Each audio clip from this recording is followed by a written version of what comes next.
परमाणु युद्ध के समय भी भारत का नहीं होगा बाल भी बांका। रूस के सुरक्षा कवच से भारत हुआ सिक्योर। पीएलए से निपटने के लिए भारत ने खोला चीनी भाषा कार्ड। एलएसी पर चीन की हर गुप्त जानकारी चुराएगा भारत। नमस्कार, प्लेनेट 4 पर दोस्तों आपका स्वागत है। दोस्तों, अगर दुनिया के अंदर परमाणु युद्ध हुआ तो उसके नतीजे क्या होंगे, इसको लेकर जो भी दावे किए जाते हैं, नतीजे उससे बहुत ही ज्यादा भयंकर होने वाले हैं। हालांकि दोस्तों, अगर परमाणु युद्ध हुआ तो भारत का इसके अंदर कोई भी हस्तक्षेप लेना देना नहीं होगा, क्योंकि दोस्तों युद्ध चाहे किसी भी देश के बीच हो, प्रभावित सब होते हैं, नुकसान पूरी दुनिया को उठाना पड़ता है। जैसा कि हमने रूस और यूक्रेन युद्ध के टाइम में भी देखा है। ऐसे में अगर यह युद्ध हुआ तो इससे होने वाले आर्थिक नुकसान से भारत का भी बचना मुश्किल होगा। लेकिन दोस्तों, अब ऐसी खबर आ रही है, भारत के लिए बहुत ही बड़ी खुशखबरी है रूस की ओर से। अब रूस ने परमाणु युद्ध से बचने के लिए भारत को ऐसा सुरक्षा कवच दे डाला है जिससे कई देशों की नींद उड़ गई है। आपको डिटेल में बताएंगे कि आज रूस ने भारत के लिए ऐसा कौन सा ऐलान किया है जिसकी मदद से परमाणु युद्ध के समय भारत आसानी से अपनी अर्थव्यवस्था को बचा पाएगा।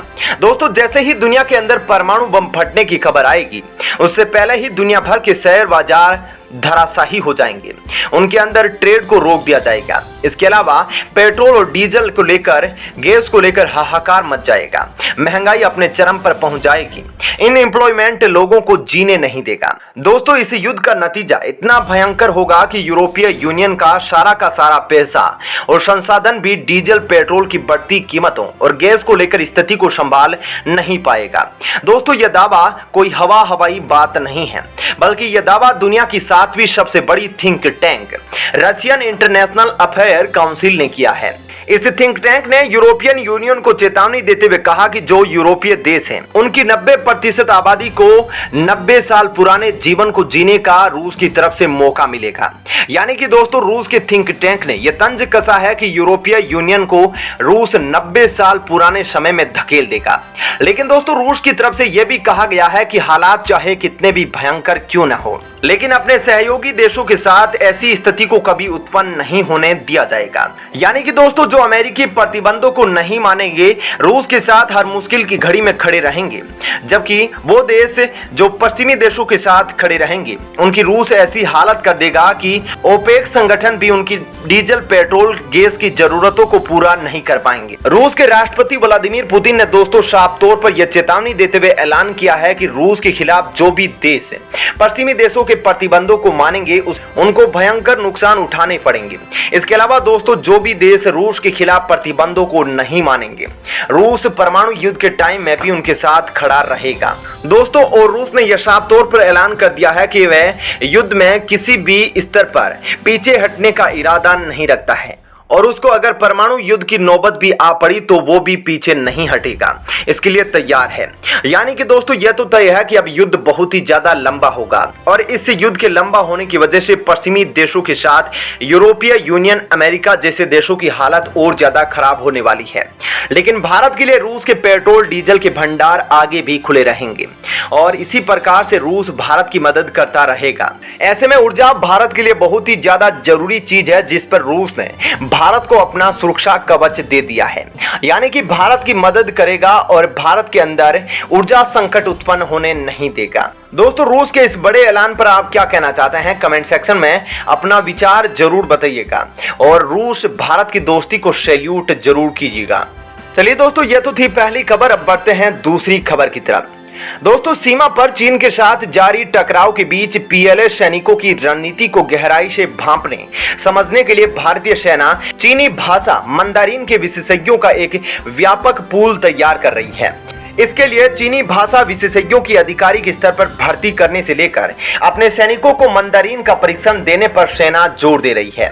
मंदारिन के दुभाषियों की भर्ती जहां टेरिटोरियल आर्मी के जरिए की जा रही है, वहीं देश के कई विश्वविद्यालय और विदेशी भाषा संस्थानों में सेना से जुड़े कर्मियों को चीनी भाषा में पारंगत किया जा रहा है। दोस्तों, पूर्वी लद्दाख समेत चीन से लगी करीब 3400 किलोमीटर लंबी सीमा पर भारत चीन के सैनिकों के बीच पिछले कुछ सालों से जारी टकराव के चलते सामरिक रणनीति से जुड़े नए आयामों पर निरंतर गौर करते रहना सेना की अनिवार्य जरूरत बन गई है।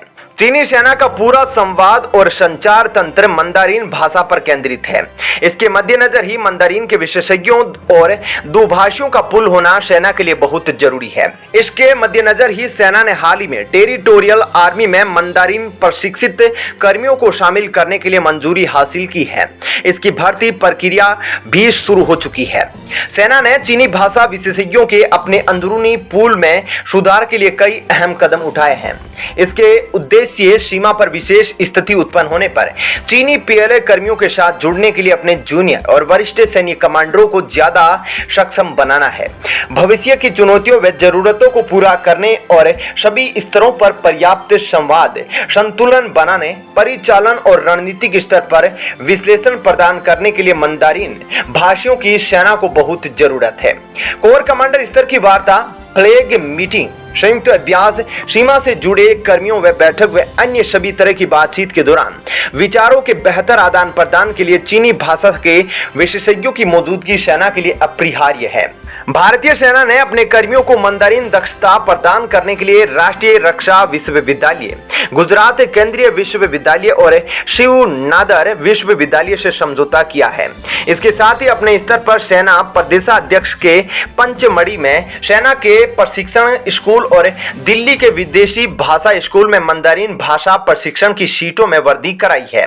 मंदारिन सीखने वाले सैनिकों की दक्षता का आकलन करने के लिए निजी क्षेत्र से जुड़े एक भाषा अध्ययन स्कूल को भी इसका हिस्सा बनाया गया है। इसके अलावा सेना के उत्तरी, पूर्वी और मध्य कमान के भाषा स्कूलों में विभिन्न स्तर के मंदारिन के पाठ्यक्रम चलाए जा रहे हैं। भारतीय सेना विभिन्न लिपियों या साहित्य के अनुवाद के लिए आर्टिफिशियल इंटेलिजेंस आधारित समाधानों का भी उपयोग कर रही है। ऐसे में दोस्तों, क्या कहना है आपका इस खबर पर जरूर बताइएगा। साथ ही वीडियो को लाइक और शेयर जरूर करें। धन्यवाद।